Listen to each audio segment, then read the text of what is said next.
Halo teman-teman semuanya, balik lagi di konten YouTube Cipta Sarana Cendekia bersama saya Viana Rahmatika sebagai pembawa acara kali ini di konten podcast Vokasi dalam Podcast, dan tentunya saya ditemenin oleh narasumber saya yang sangat luar biasa ya. Salah satu peserta PKL terpadu periode September 2023. Ini rekan satu kelasnya Resas dari SMK Negeri 1 Lumajang ya. Jadi langsung aja kita kenalan sama narasumber saya ini. Ya, halo, perkenalkan nama saya Tito Bintang Sadewa dari SMK Negeri Darul Ulum Muncar. Saya di jurusan Akuntansi Keuangan Lembaga. Oke, biasa dipanggil Tito ya? Iya. Oke, Tito ini satu kelas ya sama Resas ya? Iya, dan kawan-kawan semuanya. Total Iya. satu kelas berapa tuh? Totalnya satu angkatan yang di PT Sarana Cendekia sekarang itu 84. Wih, keren, seru banget ya berarti Iya. ya? Rame ya? Rame-rame. Oke, dan ini sih pertanyaan paling pertanyaan paling biasa saya lakukan, saya tanyakan nih ke narasumber saya yang cowok-cowok, apalagi peserta PKL terpadu. Apa alasan kamu masuk akuntansi? Kalau dari saya pribadi dulu itu sebelum masuk ke SMK Darul Ulum sempat search dulu di Google gitu, nyari-nyari Riset jurusan gitu yang ya. lebih banyak peluangnya di masa depan. Jadi ada saran dari teman coba lihat akuntansi. Nah, jadi saya baca-baca akuntansi, terus saya lihat di situ peluangnya sangat besar untuk ya ke masa depan lah. Kan setiap perusahaan pasti butuh namanya akuntan. Betul. Nah, atau yang bagian keuangannya lah. Jadi saya mulai tertarik ke situ. Dan juga akuntansi itu bisa membantu kita kalau mau buat usaha sendiri. Jadi nggak perlu nyewa orang untuk bantuin kita gitu. Oke, luar biasa sekali ya. Ternyata sudah di planning ya, well prepare banget ya. Oke, berdasarkan riset nih ya teman-teman ya, si Tito ini masuk akuntansi. Luar biasa deh. Ini Tito, berarti kan kamu sudah tahu konsekuensinya ya. Misalkan kalau di dunia akuntansi tuh begini, dan saya harus begini gitu ya. Nah, tapi yang mau saya tanyakan nih, biasanya anak-anak akuntansi di beberapa daerah itu dia memutuskan untuk ambil jurusan akuntansi itu mungkin karena memang di daerahnya itu potensial untuk menjadi seorang akuntan, misalkan banyak usahanya, jadi dia masuk di bidang akuntannya itu untuk membantu masyarakat sekitarnya lah begitu. Nah, kalau di Muncar sendiri bagaimana Tito? Di situ kondisi geografisnya, terus kemudian mungkin potensi daerahnya sehingga banyak anak-anak akuntansi yang tertarik untuk belajar itu, apakah ya karena potensi daerahnya itu ya? Sorry. Kalau dari potensi daerah itu mungkin ya lumayan besar juga, tapi ya mungkin anak-anak lebih milih kayak di luar kota karena ya di sana udah persaingannya lumayan ketat karena Pulau Jawa itu udah sangat padat penduduk, jadi ya banyak penganggurannya, jadi lebih mending nyari ke luar kota atau luar daerah sekalian. Oke, berarti ini ya memang sudah bukan rahasia lagi ya kalau saya juga dari kabupaten nih Tito ya, berarti kita sama-sama sudah open minded bahwa bekerja itu tidak harus selalu dalam daerahnya ya, karena kita masih butuh pengembangan potensi diri, harus melihat di dunia luar itu kebutuhannya seperti apa, lalu kemudian kita kembali untuk mengabdi di daerah kita itu. Nah, ini Tito sudah ini ya, pasti sudah nggak asing lagi dengan kata-kata BMW atau bekerja, melanjutkan, dan wirausaha. Kalau trennya di Muncar sendiri Tito, bagaimana teman-teman kamu atau mungkin dari teman-teman Darul Ulum yang lain ya, itu mengimplementasikan BMW-nya di sana? Nah, jadi itu kalau dari teman-teman dan saya pribadi di sana, dari gurunya itu disuruh memilih sendiri. Jadi sesuai minat masing-masing. Jadi mereka terserah mau ngambil bekerja, melanjutkan, atau berwirausaha. Nah, teman-teman itu banyak memilih bekerja karena mikir ekonomi juga. Jadi lebih baik bekerja daripada melanjutkan karena mereka punya prinsip kayak melanjutkan mungkin kayak menunda masa pengangguran 4 tahun gitu ya. Jadi ya banyak yang memilih bekerja. Kalau saya pribadi, saya memilih berwirausaha karena lebih ingin membangun usaha sendiri kalau saya. Gitu. Ya, berarti sebenarnya trennya ini ya balik lagi ke dirinya masing-masing ya Tito ya, pengennya itu seperti apa, dan pasti sudah di planning jauh-jauh hari. Oke, nah ini teman-teman SMK ya, jangan sampai teman-teman ini telat untuk planning atau merencanakan setelah lulus itu nantinya akan bekerja, melanjutkan, atau wirausaha. Betul sekali. Dan dalam rangka Tito untuk ini ya mungkin ketertarikannya di dunia wirausaha nih, pengen buka usaha sendiri misalkan seperti itu. Bagaimana cara kamu di waktu dekat ini ya untuk prepare atau merencanakan usaha kamu nanti Tito, di luar dari ini ya gambaran yang sudah kamu lalui selama ini? Jadi itu udah dari lama sebenarnya, udah ngerencanain sama temen juga. Itu jadi kita kayak mau bangun tempat khusus untuk pembuatan briket gitu. Jadi ingin nyoba buat, soalnya di sana kalau malam tahun baru gitu atau ada acara-acara besar pasti anak-anak pada bakaran. Jadi ya mengembangkan potensi juga banyak di sana, kayak tempurung kelapa itu nggak kepake. Jadi ya dimanfaatkan aja buat pembuatan briket gitu. Oke, Muncar itu daerah dekat pantai ya? Iya. Itu biasanya banyak pohon kelapa itu ya Tito ya. Oke, luar biasa sekali ya. Semoga nanti usahanya lancar ya. Joinan sama teman-teman ini semoga lancar terus. Oke, dan Tito, selain kamu belajar di sekolah, praktik di sekolah, terus kemudian kamu memutuskan untuk melanjutkan lagi, misalkan sekarang kan lagi ikut program PKL Terpadu nih ya. Nah, bagaimana cara kamu memaksimalkan potensi diri atau bagaimana cara kamu dalam rangka menunjang potensi ini? Apa yang kamu lakukan selama ini?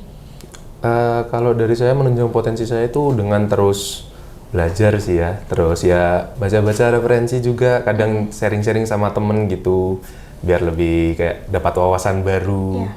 Jadi biar lebih kedepannya itu biar ada rencana-rencana lagi gitu. Betul sekali, dan ini ya kita harus memanfaatkan teknologi sekarang yang serba cepat ya Tito ya. Nah, jadi dalam rangka kita mengembangkan potensi diri dan juga memaksimalkan soft skill yang kita punya itu, kita bisa memanfaatkan teknologi yang serba cepat dan serba canggih ya. Jadi apa-apa yang kita butuhkan untuk menunjang hal-hal tersebut ya, banyak sekali yang sudah menyediakan platform-platformnya, termasuk dari Cipta Sarana Cendekia sendiri. Kalau misalkan mau akses Instagramnya ya, itu bisa banget karena kita di situ memberikan informasi yang banyak sekali ya teman-teman ya, terkait update pajak, kemudian update akuntansi dan juga update dunia vokasi tentunya. Oke, dan kita lanjutkan pembahasan kita Tito. Jadi sebenarnya saya tuh pengen kenal lebih dekat lagi SMK Negeri Darul Ulum Muncar. Nah, dari SMK-DU sendiri, biasanya ini ya disebut SMK-DU gitu ya memang ya? Benar. Nah, saya SMK-DU gitu aja ya. SMK-DU sendiri ada berapa kompetensi keahlian? Kalau dari SMK-DU itu ada 7 kompetensi keahlian. Banyak ya? Yang pertama itu teknik otomotif. Yang kedua ada TJKT, teknik jaringan komunikasi dan telekomunikasi. Terus yang ketiga ada DKV, desain komunikasi visual. Yang keempat ada TKPI, teknik kapal penangkap ikan. Kemudian ada APHPI, agribisnis pengolahan hasil perikanan atau pertanian.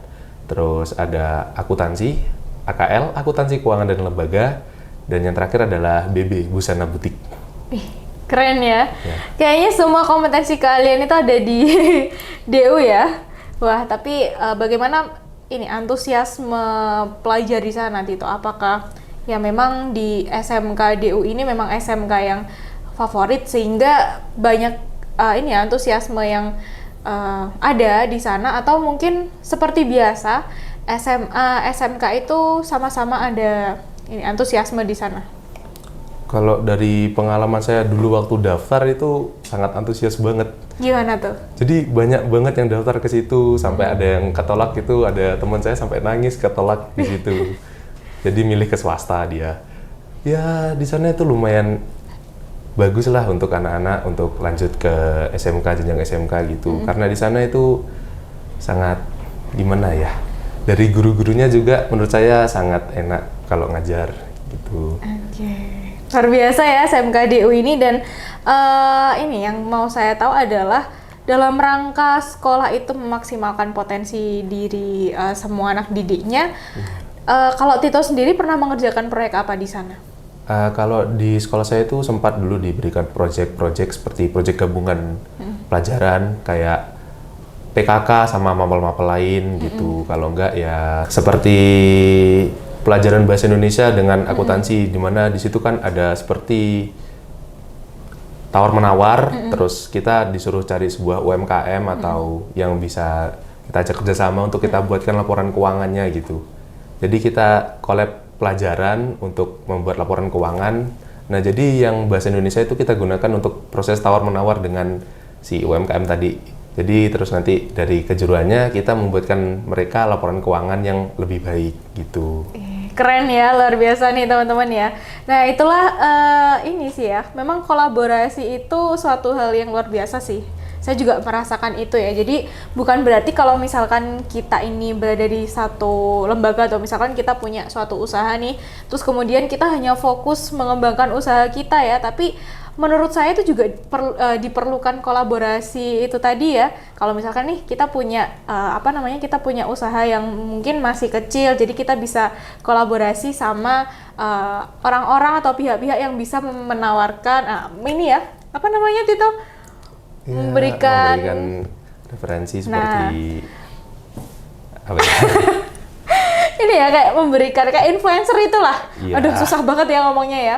Nah jadi kita kolaborasi, atau mungkin kalau usaha kita sudah agak lumayan besar ya, kita kolaborasi brand to brand kayak gitu ya. Dan saya juga biasanya menyampaikan di peserta PKL terpadu itu pada saat kita ada di materi sosial media atau digital marketing. Nah itu juga sangat diperlukan ya teman-teman ya. Jadi kita selain belajar akuntansi dan pajak, kita juga di sini belajar seputar bagaimana kita menunjang skill kita itu tadi untuk memberikan manfaat yang lebih ya bagi lingkungan sekitar kita begitu. Dan kalau tren atau gaya pembelajaran di sana bagaimana Tito? Jadi kalau tren dan gaya pembelajaran di sana sekarang itu menerapkan sistem luring sama daring. Jadi yang luring itu dari jam 6.45 sampai di jam 2, terus yang daring dari jam 2 sampai jam 4. Dan terus di hari Sabtunya itu diliburkan karena mungkin biar banyak waktu untuk keluarga gitu ya. Jadi lebih maksimal lah menurut saya. Jadi anak-anak lebih senang aja.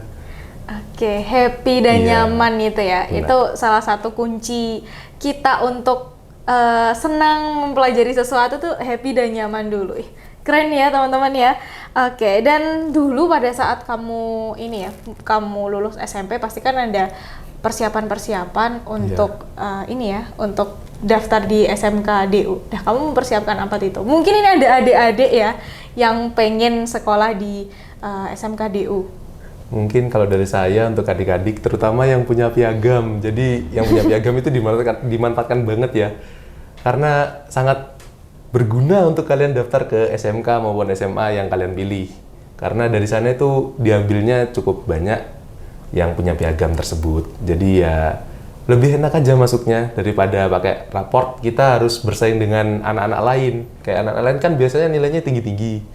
Nah nanti kalau pas nilai kita agak rendah gitu takutnya insecure. Jadi ya saran saya mungkin yang punya bakat di bidang olahraga ataupun yang lain itu bisa dikembangkan atau dimaksimalkan aja buat daftar ke sekolah kalian yang inginkan.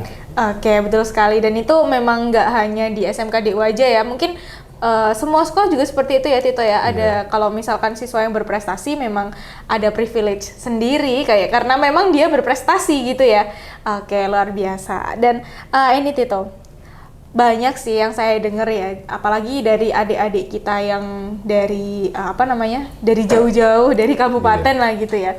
Nah, mereka tuh tanya, jurusan akuntansi itu apakah hanya untuk pelajar putri yang pintar-pintar saja, atau cowok-cowok tuh bisa masuk di jurusan akuntansi dan bisa bersaing di dalamnya? Kalau menurut itu gimana? Kalau menurut saya pribadi itu dari putra itu sebenarnya bisa bersaing dengan putri-putri karena jurusan akuntansi sendiri itu tidak memandang genre kamu mau laki atau perempuan gitu. Jadi ya jangan insecure gitu teman-teman, terutama yang cowok kalau mau masuk akuntansi jangan takut gitu.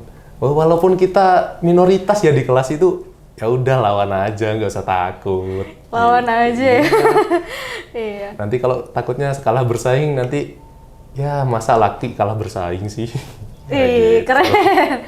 Iya, nggak mandang gender ya berarti ya. Oke, dan ini ya Tito ya, berarti SMK jurusan akuntansi ini ya untuk semuanya. Bagi satu sih yang berminat dan juga memang sudah ada konsekuensi untuk oke, saya masuk di jurusan akuntansi dan saya memang tertarik di bidang itu dan niat kita aja.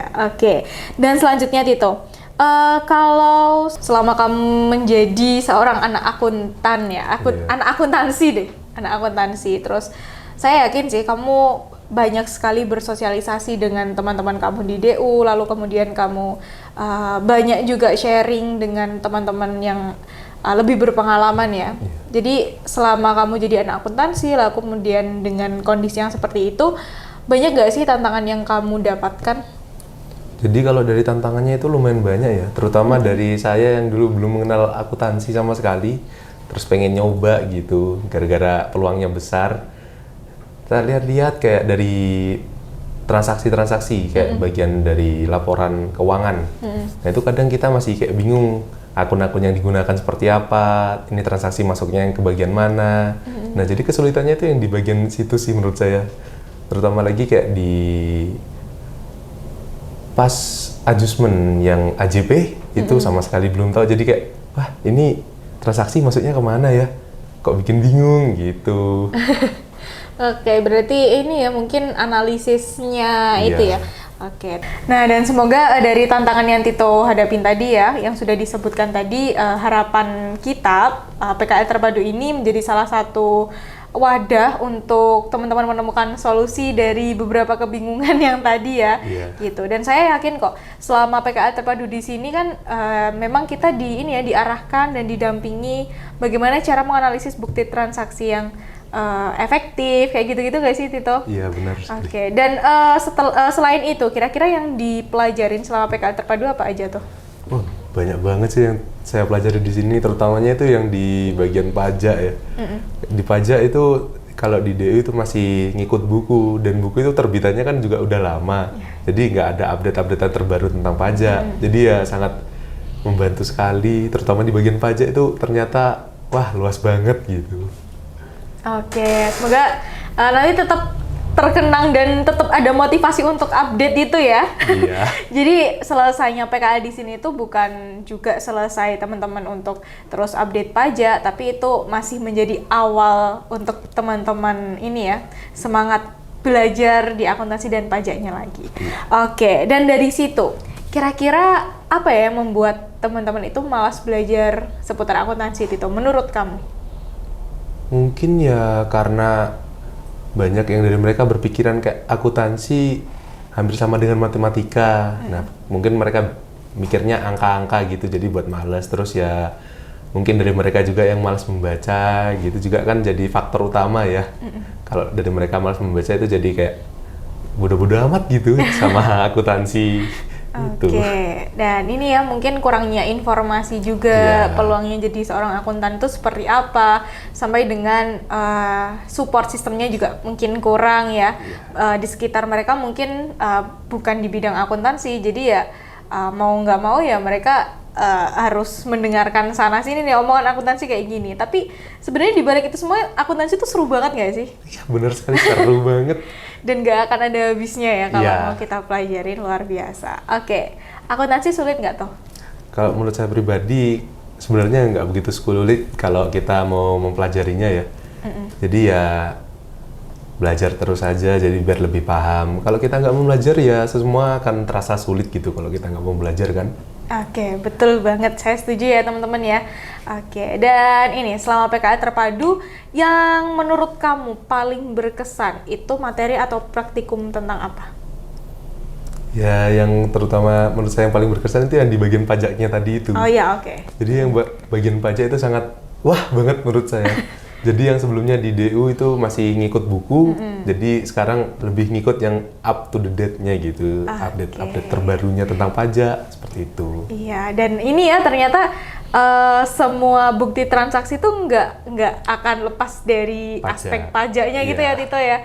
Yang akhirnya itu memotivasi kita untuk terus belajar tentunya. Oke, dan selain akuntansi dan pajak, ada nggak sih materi atau hal-hal yang khusus diberikan kepada anak-anak PKL Terpadu?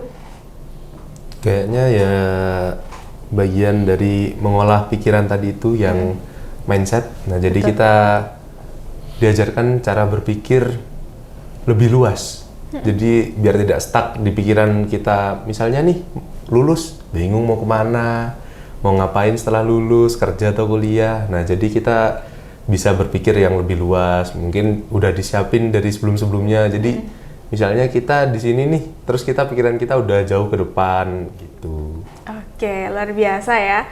Kalau Tito sendiri tadi sudah ngasih gambaran bahwa dia mau jadi seorang wirausaha. Dan saya bisa pastikan ya teman-teman ya, ilmu akuntansi dan pajak itu pasti kepake banget pada saat kita memutuskan untuk menjadi seorang wirausaha. Dan itu juga nggak menutup kemungkinan teman-teman kalau yang mau bekerja dan juga melanjutkan ya, saran kita kalau bisa yang linear aja gitu ya, karena ibaratnya kita udah kecipratan nih. Nah, kalau kita kecipratan aja kan agak kurang nyaman ya, sekalian nyemplung aja gitu ya, sampai bahasa. Oke, tapi luar biasa sih semangatnya teman-teman ya, dari jurusan akuntansi itu terkait belajar akuntansi sama pajaknya, karena itu ilmu yang terus berkembang sesuai dengan kondisi industri sekarang tentunya. Oke, Tito, berarti kan satu angkatan sama Resas dan kawan-kawan ya, pasti beberapa hari setelah ini tuh sudah selesai. Nah, apa rencana kamu setelah pulang ke SMKDU, tentunya bersama rombongan dari SMKDU ini? Ada berapa sih Dari SMKDU itu ada 9 anak, 3 cowok dan 6 cewek. Coba disebutin siapa aja tuh membernya yang PKL di sini. Kalau dari cowoknya itu 3, saya, Almasisa Muhammad, dan Muhammad Hakim Murabi. Terus kalau dari yang cewek itu ada Diara Ratika, Fitriah, terus jangan sampai lupa deh. Lidiana Talida Dava, Riri Fadila, Salsa Aprilia, dan Tria Febrianti. Oke, seru juga ya, 9 anak nih dari Banyuwangi. Dan sudah ada rencana belum? Nanti setelah pulang mau ngapain? Mungkin rencananya di itu SMK. Ya kayak kita nyebarkan ke teman-teman gitu, kayak tentang, wah teman-teman, jadi ini kalau pajak sebenarnya tuh udah banyak updatean, jadi nggak ngikut buku terus-terus. Dan kayak di sana itu masih gimana ya, transaksinya kadang-kadang itu masih sedikit yang berkaitan dengan pajak. Mungkin ya kita pengen kayak coba nih ngerjain yang ini gimana, kayaknya asik gitu. Oke, dan harapannya SMK Negeri Darul Ulum Muncar Banyuwangi ini terus bekerja sama dengan Cipta Sarana Cendekia ya. Dan teman-teman yang di SMKDU, ayo tingkatkan pengetahuan kalian dengan cara memaksimalkan peluang atau potensi diri yang ada. Jadi teman-teman bisa memanfaatkan platform-platform yang sudah disediakan di dunia digital tentunya, dan salah satunya dengan bergabung bersama Cipta Sarana Cendekia. Oke, sebagai pertanyaan penutup nih Tito, akuntansi itu cocok untuk anak-anak yang seperti apa? Kalau dari saya pribadi ya, kalau akuntansi itu cocok dengan anak-anak yang teliti, terus ya nggak gampang bosan. Jadi kalau teliti itu sangat berguna. Kadang kita nganalisis transaksi itu kadang ada yang keselip gitu kalau nggak teliti. Terus ya anak-anak yang nggak gampang bosan, jadi ya semangat aja gitu ngerjainnya. Kan biasanya anak-anak gampang bosan dengan hal yang dilakuin kan. Nah jadi ya jangan sampai bosan lah teman-teman. Gitu. Oke, berarti kamu termasuk anak yang teliti dan tidak mudah bosan itu tadi ya? Bisa dikatakan. Harapannya seperti itu. Oke, dan ini ya teman-teman ya, nggak usah takut lah, pokoknya ilmu akuntansi dan pajak itu ilmu yang sangat luar biasa. Ayo kita maksimalkan potensi kita tentunya bersama dengan Cipta Sarana Cendekia sebagai media pembelajaran dan juga sahabat teman-teman SMK tentunya. Oke Tito, terakhir, coba kasih harapan untuk teman-teman atau mungkin pesan dan kesan untuk Cipta Sarana Cendekia versi Tito. Versi saya itu pesannya ya untuk PT Sarana Cendekia. Cipta Sarana Cendekia dong ya. Cipta Sarana Cendekia, oke. Gimana? Jadi kalau dari saya pribadi, pesan untuk PT Cipta Sarana Cendekia itu jangan pernah bosan-bosan untuk mengajarkan tentang pajak dan akuntansi ke siswa-siswa lain. Jadi ya lebih banyak dari kita untuk generasi yang lebih ke depannya, jadi lebih paham lagi tentang pajak dan dunia akuntansi. Dan kesan saya di sini tuh, wah sangat seru banget. Terutama di sini kayak jauh dari keluarga dan juga punya teman-teman baru dari SMK 1 Lumajang dan Situbondo. Jadi lebih nambah wawasan lagi dan nambah koneksi aja gitu. Oke, tentunya. Ada lagi yang mau disampaikan? Kalau dari saya pribadi, untuk teman-teman ya, terutama dari yang SMK 1 Lumajang dan Situ Bondo, jangan lupa kalau ada info loker silahkan menghubungi. Nanti bisa sharing-sharing gitu. Jadi nanti dari teman kita, siapa tahu dari teman saya itu ada yang pengen cari kerja tapi di sana udah kayak padat banget. Nanti bisa saya sampaikan ke teman-teman saya yang butuh kerja banget gitu ya. Oke, saling membantu ya. Ya. Ih, luar biasa sekali. Itu memang salah satu tujuannya kita memperbanyak koneksi ya Tito ya. Dan harapannya nanti Tito dan juga teman-teman tidak selesai sampai di sini aja silaturahminya ya. Nanti semoga tetap berlanjut di program-program berikutnya bersama teman-teman lain juga. Mungkin nanti ditunggu proyek-proyek Tito dan juga teman-teman PKL terpadu nih ya. Ya. Oke. Dan teman-teman terima kasih banyak karena sudah setia nonton konten kali ini. Sebenarnya ya seru juga ya pembahasan kali ini dan bahkan banyak sekali yang perlu kita bahas untuk memberikan informasi lebih kepada teman-teman SMK di luar sana. Terima kasih, jangan lupa like, komen, dan juga subscribe konten YouTube Cipta Sarana Cendekia. Saya Venda Ramatika sebagai pembawa acara kali ini pamit undur diri bersama narasumber saya yang sangat luar biasa, Tito Bintang Sadewa dari SMK Negeri Darul Ulum Muncar. Terima kasih, see you next time and bye-bye semuanya. Bye. Podcast Vokasi dalam podcast.